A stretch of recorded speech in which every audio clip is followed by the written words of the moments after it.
Hello everyone. सो आज के lecture में हम लोग जो भी टॉपिक्स वो डिस्कस करेंगे, this are of both the types like NCERT syllabus also and the competitive exam also. Okay, so दोनों तरह के टॉपिक है वो आज हम कवर करेंगे। So let's start with the some terminologies like, जैसे कि आप इस चैप्टर में देखोगे कि कुछ ऐसे टर्म्स आएंगे, कुछ ऐसे नेम्स आएंगे जिसके बारे में आपको पता होना चाहिए कि उसका मीनिंग क्या होता है, राइट। सो आगे चैप्टर में बढ़ने से पहले कुछ वो हम डिस्कस कर लेते हैं। So here you can see the first word is factors.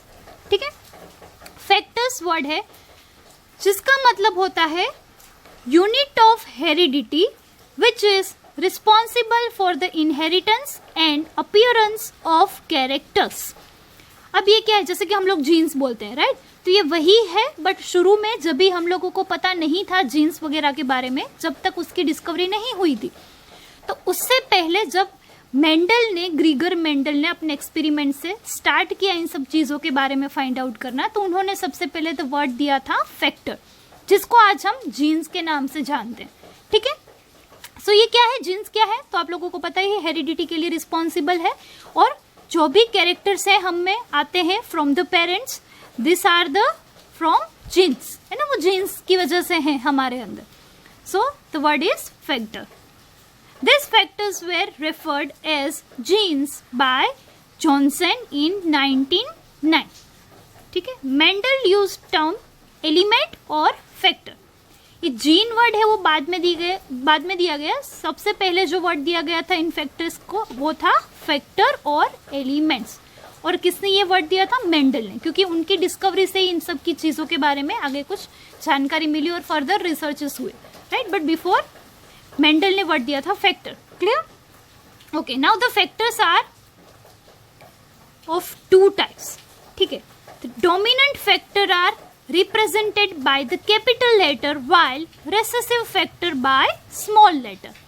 तो ये फैक्टर्स हैं वो दो टाइप के होते हैं, वन होते हैं डोमिनेंट, अनदर होते हैं रेसेसिव। डोमिनेंट को हम लिखेंगे कैपिटल अल्फाबेट में, while रेसेसिव को लिखेंगे हम स्मॉल में। ठीक है, इतना आपको याद रखना है throughout this chapter. Okay, अब ये डोमिनेंट एंड रेसेसिव क्या है।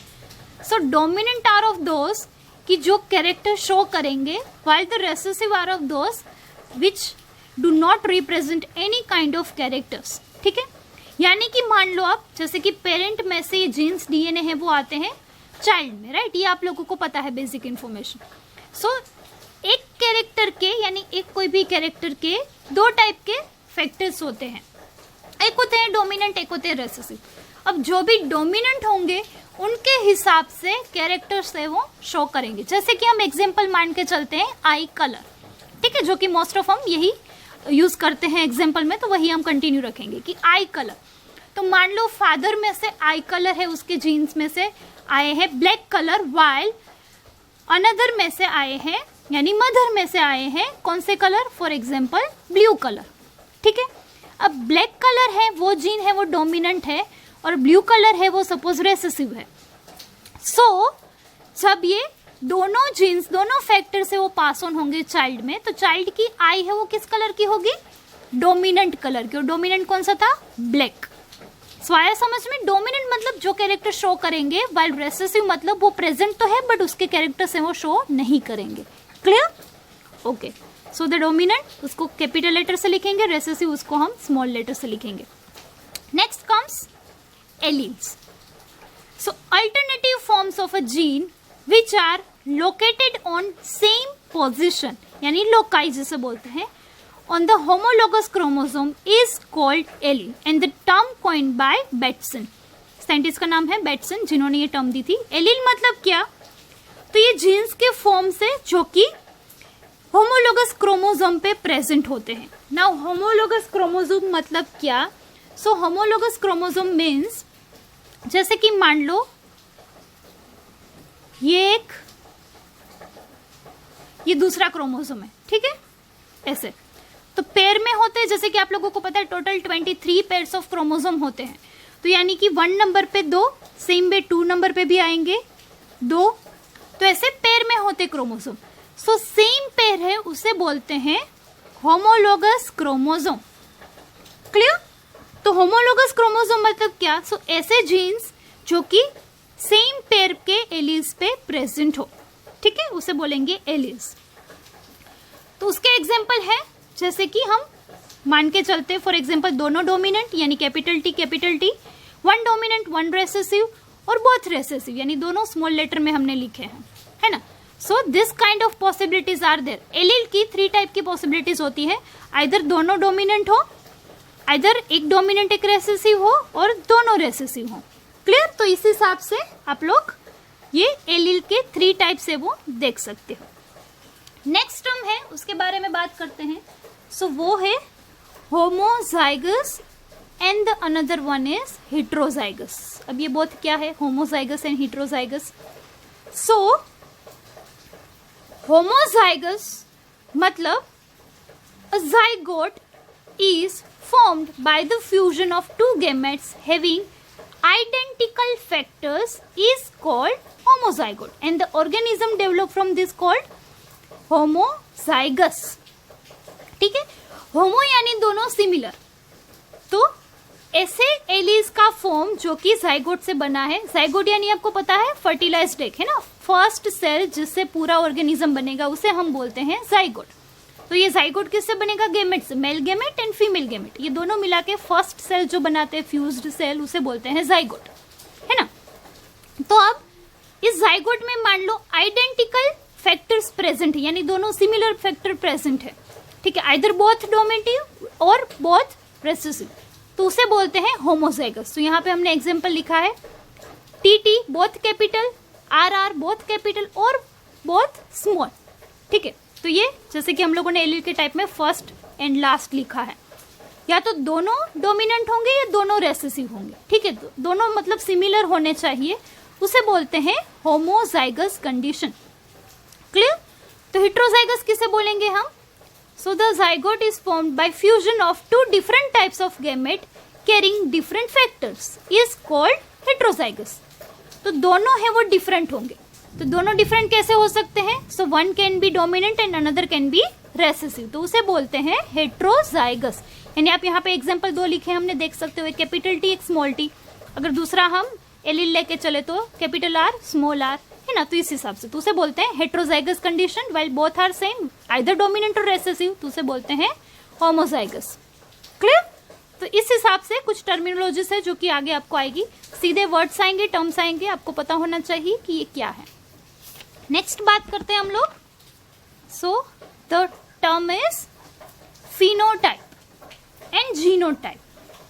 फिनोटाइप मतलब अपीयरेंस, ठीक है, दिखने में कैसा लग रहा है उसे बोलते हैं phenotype in short. So it is the external and morphological appearance of an organism for a particular character, while another genotype is the genetic constitution or genetic makeup of an organism for a particular character।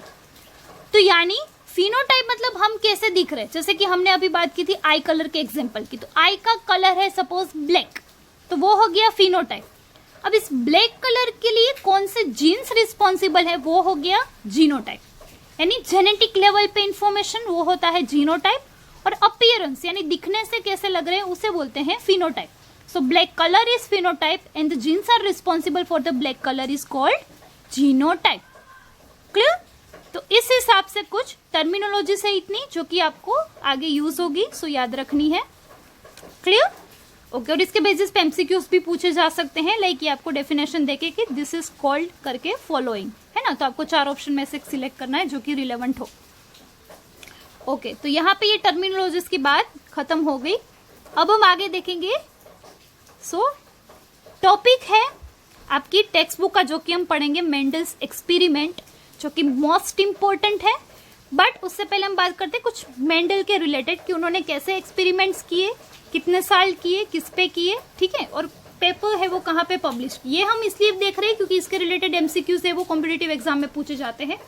So it's a kind of information and competitive exam के लिए extra topic है ये Mendelism. Just brief introduction है वो हम Mendel के experiment के बारे में लेंगे इधर। So Mendelism first starting from the experiments performed by the Mendel on genetics and Description of mechanisms of hereditary process and formulation of principles are known as Mendelism. यानी मेंडल ने जो भी एक्सपेरिमेंट परफॉर्म किए, Mendel the scientist, उन्होंने जो भी perform किए experiments, वो किसके बेसिस पे थे? हेरिडिटरी प्रोसेस जानने के लिए जेनेटिक बेसिस पे एक्सपेरिमेंट थे सारे।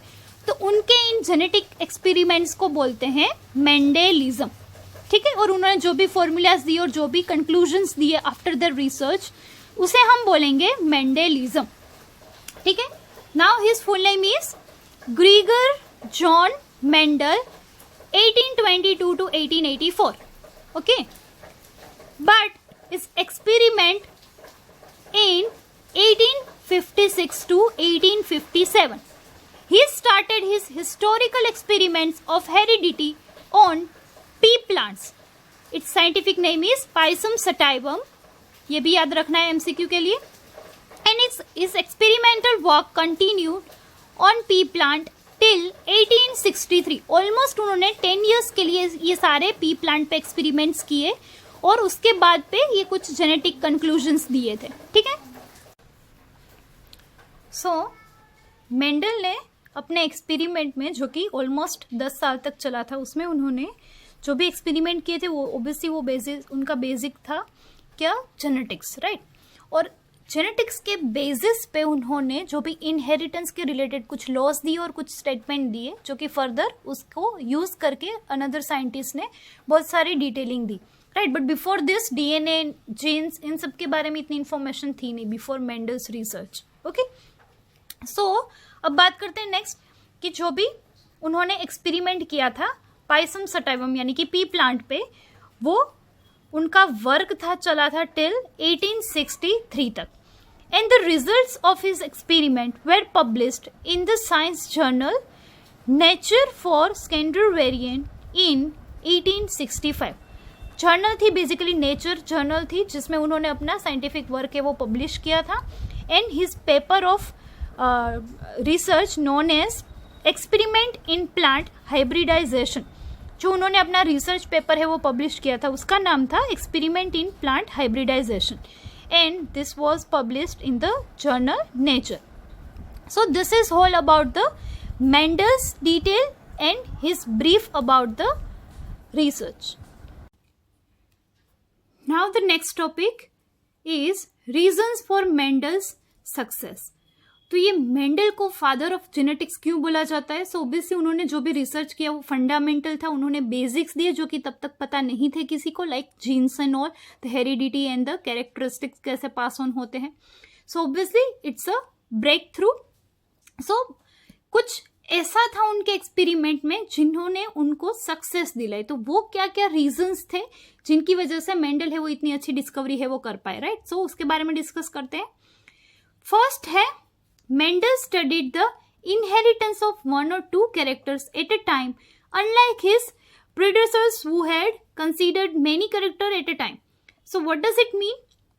Mendel ने जो भी एक्सपेरिमेंट किया था इनहेरिटेंस के रिलेटेड पी प्लांट पे, उसमें उन्होंने पी प्लांट के कुछ एक और दो ही जो भी कैरेक्टर्स थे उनको ध्यान में रखते हुए ये पूरा एक्सपेरिमेंट किया था। ऐसा नहीं कि एक साथ उन्होंने सारे के सारे कैरेक्टर्स हैं वो स्टडी किया, राइट, क्योंकि वो क्या हो जाएगा, मेसी हो जाएगा, तो प्रॉपर कैलकुलेशन है वो नहीं कर पाएंगे, क्योंकि ऑब्वियसली ये जो एक्सपेरिमेंट था वो ऑलमोस्ट एक साथ थाउजेंड्स ऑफ प्लांट पे किया था उन्होंने, right. It's not like that कि 1 or 2 प्लांट पे एक्सपेरिमेंट किया था। सो ये एक रीजन था कि उन्होंने एट ए टाइम 1 or 2 ही कैरेक्टर्स को ध्यान में रखते हुए एक्सपेरिमेंट से वो फॉलो किए थे। जबकि उनके टाइम पे दूसरे जो साइंटिस्ट थे, रिसर्चर्स थे, उन्होंने एक साथ बहुत सारे कैरेक्टर्स को स्टडी करने की कोशिश की थी, जो कि वो सक्सेसफुल नहीं रहे थे क्योंकि उनके पास प्रॉपर डेटा नहीं था, right. So the first reason is this. Now the second one, selection of material. So the selection of garden pea plant is suitable for the studies which have the following advantages. Now let's discuss what. So selection of material first of all, जो कि उन्होंने select किया था pea plant.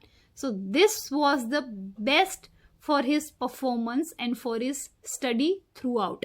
जो ये plant P plant उन्होंने पसंद किया था, स्पेशली उसकी वजह से ही उनको इतना बड़ा सक्सेस मिला था. क्यों, ये अब देखते हैं कि पी प्लांट की खासियत क्वालिटी क्या थी. So the pea plant is annual plant with short life cycle of 2 to 3 months, so large number of offsprings can be analyzed within a short period of time. So इसका क्या मतलब है कि एक तो ये पी प्लांट है वो एन्यूअल प्लांट है, एन्यूअली आता है और उसका ग्रोथ रेट है वो 2-3 मंथ्स ही है, यानी कि अगर जब आप सीड है उनको ग्रो कराओगे तो विद इन 2-3 मंथ्स उस पर ये प्रोडक्ट से वो आना स्टार्ट हो जाएगी, यानी पी से वो आना स्टार्ट हो जाएंगे. सो इसकी वजह से क्या हो जाएगा कि जैसे कि मान लो उन्होंने कोई कैरेक्टर स्टडी करना है, ठीक है, 2 डिफरेंट तरह के प्लांट को हाइब्रिडाइज करवाया, तो भी उससे जो भी सीड बनेंगे उस सीड को उनको ग्रो करवाना पड़ेगा, तब जाके वो पूरा प्लांट बनेगा. तो उन्हें पता चलेगा कि क्या कैरेक्टरिस्टिक्स है वो पास ऑन हुई पेरेंट में से ऑफस्प्रिंग में, राइट.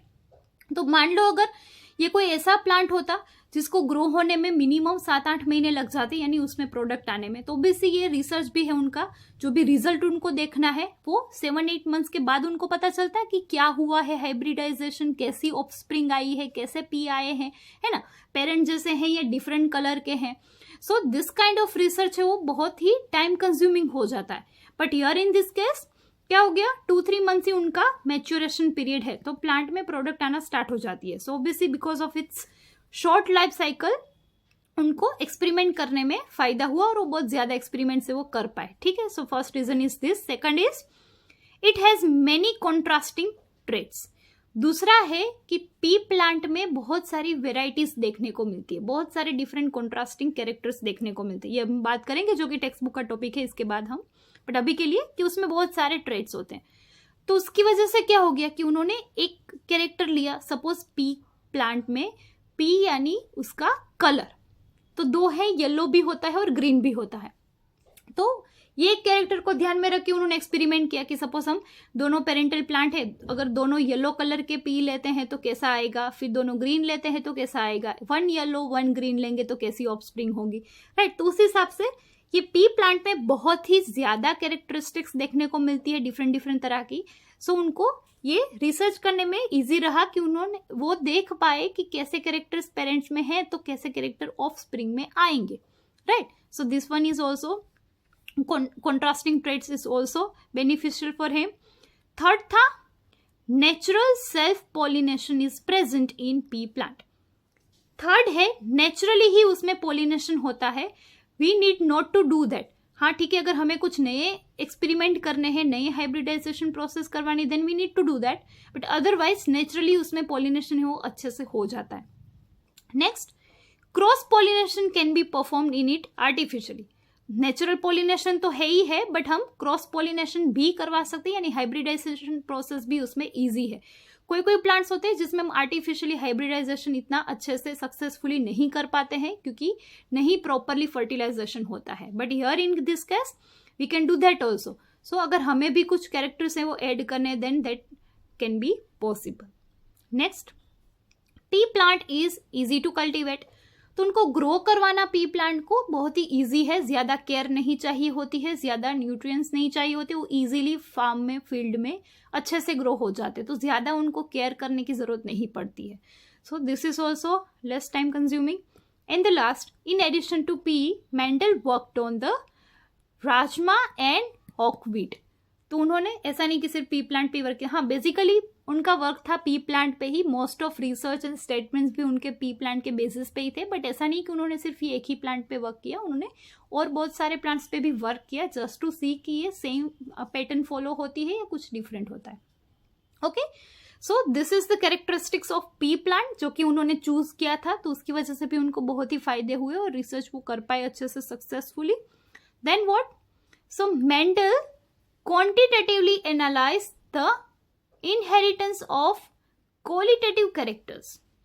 यानी क्वालिटी कैसी थी, यानी जैसे कि मैंने अभी आपको बताया कि पेरेंटल प्लांट है, यानी मदर फादर जो भी पेरेंटल उन्होंने प्लांट लिए थे उनकी क्वालिटी और उनमें से कौन सी क्वालिटी आई उनकी ऑफस्प्रिंग में, तो ये उन्होंने डेटा है वो कलेक्ट किया था क्वांटिटेटिवली, यानी उन्होंने नंबर्स है वो मेंटेन किए थे. This is the 4 most important part of his experiment, जिसकी वजह से उनको फादर ऑफ मेंडल कहा जाता है, फादर ऑफ जेनेटिक्स कहा जाता है मेंडल को, right. He maintain the statistical records of all the experiments, यानी जितना भी उन्होंने एक्सपेरिमेंट किया सारे डेटा से वो उनके पास नंबर्स में थे, स्टैटिस्टिकल इंफॉर्मेशन उन्होंने संभाल के रखी थी. जैसे कि 1000 प्लांट पे वर्क कर रहे हैं for the same one character only, then he wrote each and everything that out of 1000 plants कितने कितने प्लांट में कौन कौन से चेंजेस देखने को मिले और कौन से नहीं मिले देखने को। तो इतना ज्यादा, इतना बड़ा डेटा है वो उनके पास स्टेटिस्टिकली प्रेजेंट था, उन्होंने संभाल के रखा था रिकॉर्ड में, एंड दैट इज वाई वो बहुत ही अच्छे से अपने स्टेटमेंट से वो दे पाए with the proof, with the reasons, right. So this are some 4 major reasons जिसकी वजह से मेंडल को सक्सेस मिली उनके ये जेनेटिक्स के एक्सपेरिमेंट्स में, and on the basis of this only he can told that कि कैसे पास ऑन होती है ये इनहेरिटेंस है वो कैसे होता है, कैसे कैरेक्टर से वो पास ऑन होते हैं पेरेंट में से चाइल्ड में यानी ऑफस्प्रिंग में। क्लियर। नेक्स्ट 2-3 पॉइंट्स जो कि हम डिस्कस करेंगे, ये एमसीक्यू के लिए इंपॉर्टेंट है, मोस्ट टाइम भी है इनफैक्ट। तो बात करते हैं, genes studied by Mendel are located on 4 different pairs of chromosome, यानी जितने भी 7 contrasting trait के बारे में उन्होंने रिसर्च किया पी प्लांट में, वो सातों के सातों कैरेक्टर हैं वो almost 4 different pairs of chromosome में पाए जाते हैं ये सातों टाइप के जीन्स। तो वो कौन कौन से हैं क्रोमोसोम? तो 1st, 4th, 5th and 7th, this are the 4 type of chromosome pair जिसमें ये सारे जीन्स थे कैरेक्टर के, डिफरेंट कैरेक्टर के, वो प्रेजेंट थे। Then 2 genes are on 1st chromosome and 3 are on 4th chromosome present थे, जीन्स की बात हो रही है। And the last gene which controls more than 1 character is called as pleiotropic gene. ये याद रखनी है आपको डेफिनेशन और इसका मीनिंग भी, what does mean by pleiotropic gene. So pleiotropic genes यानी ऐसे जीन्स जो कि कंट्रोल करते हैं more than 1 character.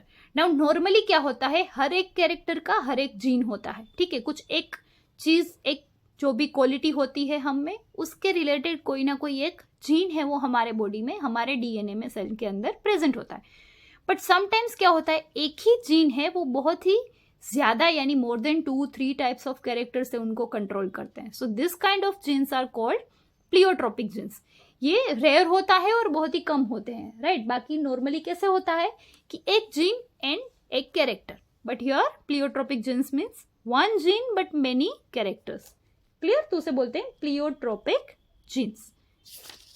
Okay, now अब हम बात करेंगे, टेक्स्ट बुक का टॉपिक है आपका जो कि है 7 डिफरेंट कॉन्ट्रास्टिंग ट्रेट्स, उसके बारे में बात करेंगे हम। नाउ ये किस टाइप के हैं? सो मेंडल स्टडीड 7 कैरेक्टर्स और 7 pairs of contrasting traits. P plant की बात हो रही है, उसमें जैसे कि हमने बात की थी कि बहुत ज्यादा डिफरेंट तरह के कैरेक्टर्स होते हैं, तो वो क्या है उसके बारे में बात करते हैं। सो the first character is stem height, जो कि होती है टॉल एंड ड्वार्फ, यानी टॉल लंबा एंड शॉर्ट छोटा। तो पी प्लांट में पहले तो ये प्लांट ही है वो 2 टाइप के होते हैं उसकी साइज हाइट के हिसाब से, एक लंबे होते हैं, दूसरे हैं वो छोटे होते हैं यानी ड्वार्फ होते हैं। अब इसमें हम दोनों तरह के कैरेक्टर्स की भी बात करेंगे कि एक होते हैं डोमिनेंट, दूसरे होते हैं रेसेसिव।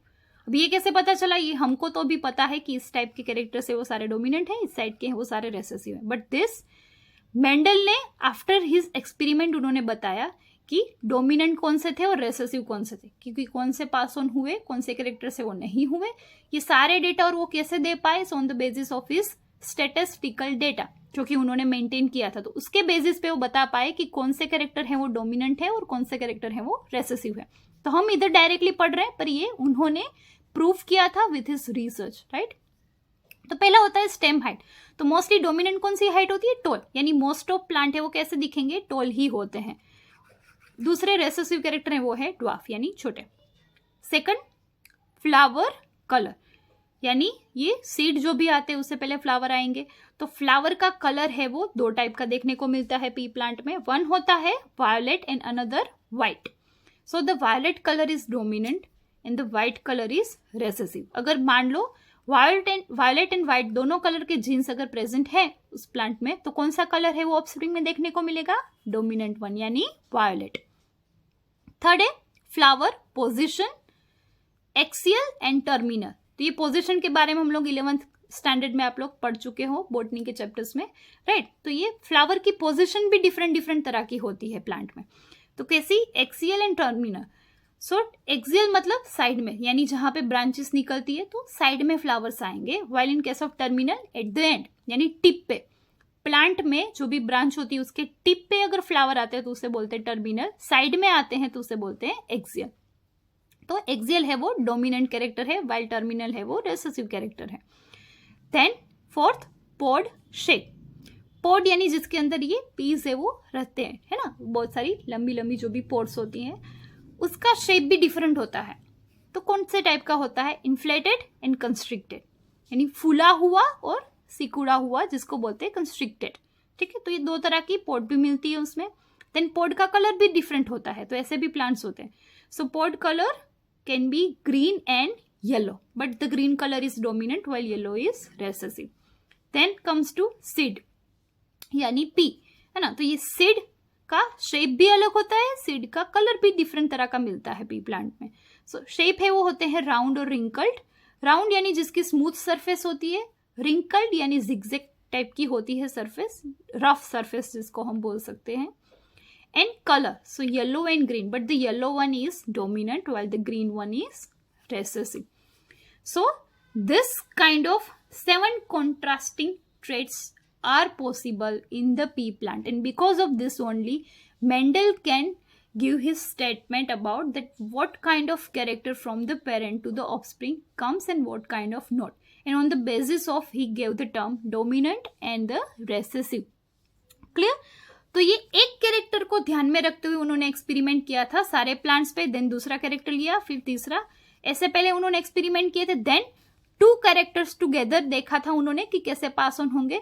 तो लाइकवाइज उन्होंने 10 years तक ये डिफरेंट डिफरेंट एक्सपेरिमेंट है वो थाउजेंड्स ऑफ प्लांट्स पे परफॉर्म किए, and then after he gave his statements and his conclusion. ठीक है, तो इस हिसाब से ये सारे एक्सपेरिमेंट हुए थे। And this topic of 7 contrasting traits, ये जो टॉपिक है वो आपकी टेक्स्ट बुक का एनसीईआरटी सिलेबस का टॉपिक है, और this can be asked in 2 mark और 3 mark, and this is most imp question. Okay, so you have to remember this. MCQ भी हो सकते हैं डोमिनेंट एंड रेसेसिव के बेसिस पे कि कौन सा ट्रेट है वो खुद से डोमिनेंट है या तो रेसेसिव है। This kind of questions can be also asked. दूसरी बात, इस चैप्टर में से आपको मोस्ट एमपी चैप्टर्स है जेनेटिक्स के, chapter number 5 and chapter number 6, जो कि हम लेटर ऑन पढ़ेंगे, और इन दोनों में से क्वेश्चन है वो आपको 1 mark के क्वेश्चन पूछे जाते हैं, 2 marks के question, 3 marks and 4 marks। So every kind of question can be asked from this chapter, genetics chapter, right. तो आपको इस हिसाब से प्रिपरेशन करनी है। जो भी एक्स्ट्रा इन्फॉर्मेशन है वो आपको कॉम्पिटिटिव एग्जाम के लिए यानी कि जस्ट एमसीक्यू के लिए प्रिपेयर करना है, वाइल सच एनसीईआरटी सिलेबस टॉपिक जो भी है वो आपको बोर्ड की थियोरी की एग्जाम के लिए भी प्रिपेयर करने हैं। So this is one of them and it can be asked in 2 or 3 marks, right. Okay okay students, so यहाँ पे जो भी हमने 7 ट्रेट्स की बात की थी डिफरेंट पी प्लांट्स के, उसकी इमेजेस देखते हैं तो आपको अच्छे से पता चले कि कौन से टाइप के ट्रेट्स हैं। क्लियर? तो सबसे पहले हम बात जो हमने अभी पढ़ा है उसके बारे में बात कर रहे हैं, but here with the images. So पहला हमने बात की थी seed shape, so round and wrinkled. तो आप देख सकते हो रिंकल्ड यानी जिसकी सरफेस है वो रफ है ना, स्मूथ राउंड सरफेस नहीं है। देन हमने बात की थी सीड कलर की, so yellow and the green.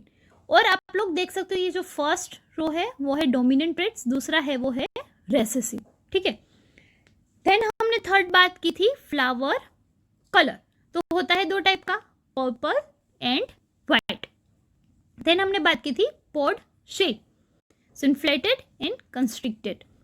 Then pod colour green and yellow and the stem length long and short. अब ऑब्वियसली प्लांट की हाइट है वो स्टेम पे ही उन पे ही डिपेंड करती है, जैसे कि बेसिकली स्टेम अगर लंबा है तो प्लांट की भी ओवरऑल हाइट कैसी होगी, लंबी ही होगी, राइट। और स्टेम अगर छोटा है, शॉर्ट है, तो प्लांट की हाइट भी शॉर्ट ही होगी, राइट।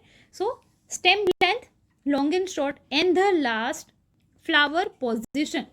अब इसमें आप देख सकते हो जैसे कि आपको दिखाया एक्सियल एंड टर्मिनल।